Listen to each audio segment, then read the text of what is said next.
Naam, Komando wa Spoti Kiondi Stanley ndilo jina langu halisi. Karibu kwenye kitengo cha jamvi la spoti, na leo tunayo mengi ya kuangazia haswa kwenye ulingo wa kispoti pale Uingereza. Ni kwamba tunarejea wanjani baada ya kushuhudia mitanange mikubwa weekend iliyopita.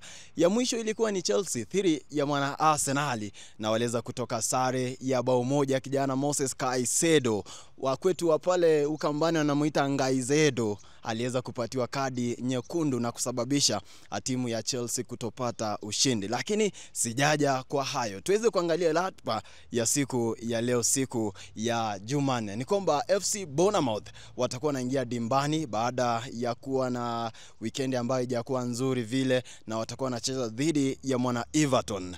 Sijui ubashiri wako ni upi, lakini kwa mwana Everton najua ataweza kuinuka tena angalau aweze kupata sare ama ushindi pale. Mwana Fulham dhidi ya mwana Manchester City. City aliweza kupelekwa mbio na Leeds weekend iliyopita, lakini akaweza kupata ushindi wa mabao 3-2, ushindi mwembamba pale.